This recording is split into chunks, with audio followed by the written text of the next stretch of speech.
Hello students, তোমালোকক অন্য 85 MCQs in 5 minutes ভিডিঅ'লৈ সকলোকে স্বাগতম জনাইছো। আজি হ'ব পাৰ্ট 4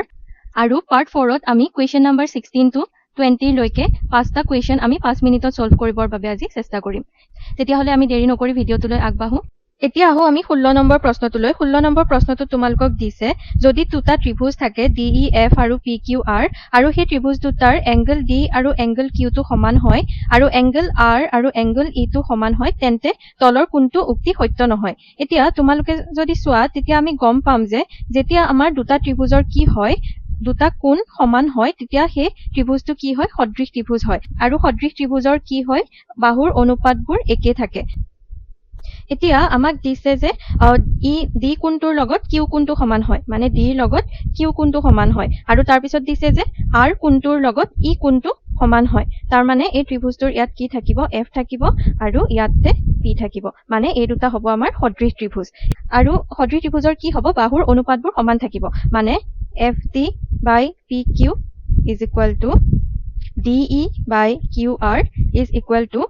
FE divided by এবাৰ কি হ'ব PR FD টোক আমি DF বুলিও লিখিব পাৰো DF হলে এটো আমি QPও লিখিব পাৰো আৰু DE by QR টো আমি এনেকৈ থৈ দিম তাৰ পিছতে FE টোক আমি EF বুলিও লিখিব পাৰো তেতিয়া এটো কি হৈ যাব RP হৈ যাব। এতিয়া অপচন নম্বৰ 1 টো যদি চাও EF by PR is equal to DF by PQ ইয়াতে যদি আমি চাও তেতিয়া দেখিম যে EF by RP is equal to কি DF by QP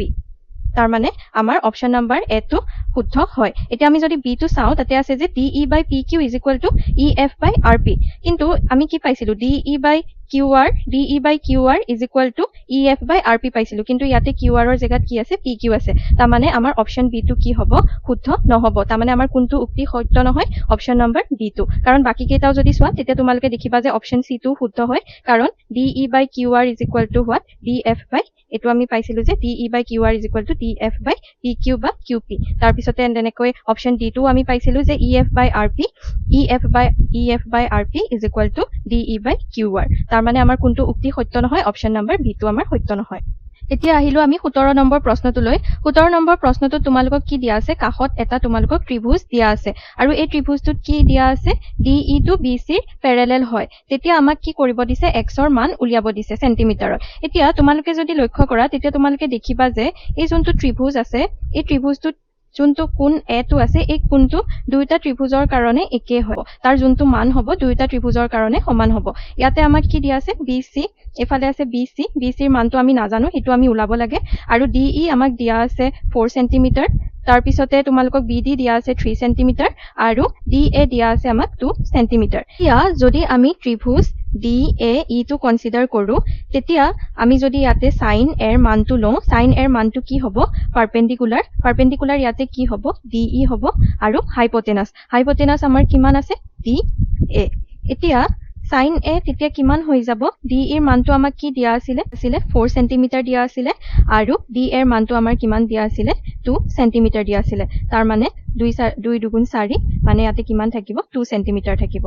এতিয়া আমি কি কৰিম ত্ৰিভুজ BAC ৰ কাৰণে আমি কি কৰিম sin a ৰ মান উলিয়াম। এতিয়া ইয়াতে sin a ৰ মান কিমান হ'ব পাৰপেন্ডিকুলাৰ ইয়াতে পাৰপেন্ডিকুলাৰ কি হ'ব BC হ'ব আৰু হাইপোটেনাসৰ ভ্যালু কিমান হ'ব 3 + 2 সেন্টিমিটাৰ মানে আমাৰ sin a কিমান পাম BC ৰ মান আমাক কি দিয়া আছিল x দিয়া আছিল আৰু 3 এ 2 এ কিমান 5 সেন্টিমিটাৰ যেহেতু sin a আমাৰ দুইটাতে একে সেইভাবে আমাৰ কি হ'ব x by 5 is equal to 2 হ'ব তাৰ মানে x ৰ ভ্যালু আমি কিমান পাম 5 দুগুণ 10 সেন্টিমিটাৰ সেইভাবে আমাৰ শুদ্ধ উত্তৰ কোনটো হ'ব অপচন নম্বৰ বি টো হ'ব আমাৰ শুদ্ধ উত্তৰ।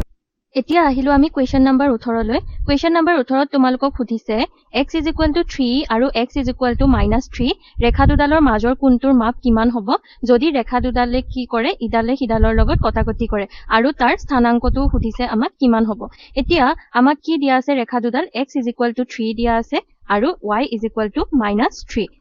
এতিয়া আমি x is equal to 3 আৰু y is equal to -3 ৰেখা দুডাল যদি অঙ্কন কৰো তেতিয়া কেনেকুৱা হ'ব এফালে থাকিব x এফালে থাকিব y এফালে -x আৰু এফালে -y। এতিয়া এফালে কি থাকিব 1 2 3 ওপৰৰ ফালেও থাকিব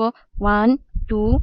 3 এফালে থাকিব -1 -2 -3 ঠিক তেনেদৰে এফালে -y এক্সিসৰ ফালে থাকিব -1 -2 আৰু -3 x is equal to 3 ৰেখাডাল হ'ব আমাৰ এনেকুৱা y ৰ যিকোনো মানৰ বাবে x ৰ মানটো সদায় কি হ'ব আমাৰ 3 হ'ব আৰু এই ৰেখাডাল হ'ব x = 3 ৰেখাডাল ঠিক তেনেদৰে y = -3 ৰেখাডাল কেনেকা হ'ব y = -3 ৰেখাডাল এনেকুৱা হ'ব মানে x ৰ যিকোনো মানৰ বাবে y ৰ মানটো সদায় কি হ'ব আমাৰ -3 হ'ব এই ৰেখাডাল হ'ব y = -3 এতিয়া এই ৰেখা দুডালে আমাৰ ক'ত সেট কৰিছে এই বিন্দুটোত সেট কৰিছে আৰু এই বিন্দুটোৰ সেট কৰা বিন্দুটোৰ স্থানাংক আমাৰ কি হ'ব x ৰ মান 3 আছে y ৰ মান আছে -3 সেইবাবে আমাৰ ইয়াৰ স্থানাংক হ'ব 3, -3 আৰু ইয়াৰ মাজৰ কোণটো কিমান হ'ব 90 ডিগ্ৰী সেয়েহে আমাৰ শুদ্ধ উত্তৰ কোনটো হ'ব অপচন নম্বৰ বি টো হ'ব আমাৰ শুদ্ধ উত্তৰ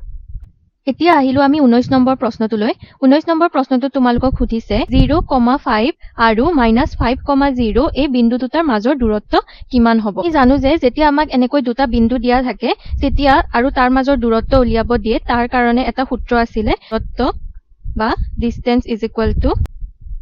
x2 - x1 whole square plus y2 - y1 whole square এতিয়া ইয়াতে x1 কি হ'ব x1 = 0 x2 আমাৰ কি দিয়া আছে -5 দিয়া আছে y1 আমাৰ কিমান আছে 5 আছে আৰু y2 আমাৰ কিমান দিয়া আছে 0 দিয়া আছে এতিয়া আমি যদি এই ফৰ্মুলাটোত মান কেইটা বহাই দিও তেতিয়া আমি কি পাম x2 কিমান দিয়া আছে -5 আৰু x1 0 whole square plus y2 আমাক কিমান দিয়া আছিল 0 দিয়া আছিল আৰু y1 আমাৰ কিমান দিয়া আছিল 5 দিয়া আছিল এতিয়া কি হ'ব এটো -5 whole square কিমান হ'ব 25 হ'ব plus again -5 whole square কিমান হ'ব 25 হ'ব মানে √50 তে √50 ক আমি কেনেকৈ লিখিব পাৰো 5√2 বুলি লিখিব পাৰো তাৰ মানে আমাৰ শুদ্ধ উত্তৰটো কোনটো হ'ব অপচন নম্বৰ বি টো হ'ব আমাৰ শুদ্ধ উত্তৰ এতিয়া আহিলো আমি 20 নম্বৰৰ প্ৰশ্নটোলৈ 20 নম্বৰ প্ৰশ্নটো তোমালোকক সুধিছে যদি tan θ = 3/4 হয় তেন্তে sin θ - cos θ divided by sin θ plus cos θ ৰ মান আমাৰ কিমান হ'ব যাৰ মান উলিয়াব দিছে হেতু আমি কি কৰিম লিখি লম sin θ - cos θ divided by sin θ plus cos θ এতিয়া আমি ওপৰৰ আৰু তলৰ পদ কেইটাক যদি আমি cos θ ৰে হৰণ কৰি দিও তেতিয়া আমাৰ কি হ'ব sin θ divided by cos θ minus cos θ divided by cos θ তাৰ পিছত তলত কি হৈ যাব sin θ divided by cos θ plus cos θ divided by cos θ এতিয়া আমি জানো যে sin θ by cos θ কি হয় tan θ হ'ব তলতো আমাৰ tan θ হ'ব আৰু এফালে -1 থাকিব আৰু এফালে +1 থাকিব এতিয়া আমাক tan θ ৰ মানটো আমাক কিমান দিয়া আছে 3/4 দিয়া আছে -1 তলতো আমাৰ কি হ'ব 3/4 + 1 তাৰ পিছতে আমাৰ কি থাকিব ওপৰত হ'ব 4 3 - 4 = -1 আৰু তলত কি হ'ব 4 3 + 4 = কিমান হ'ব আমাৰ 7 তাৰ পাছত 4 4 কাটা যাব তাৰ পাছত আমাৰ কি থাকিব -1/7 শুদ্ধ উত্তৰটো কোনটো হ'ব অপচন নম্বৰ ডি টো হ'ব আমাৰ কাৰেক্ট এনসাৰ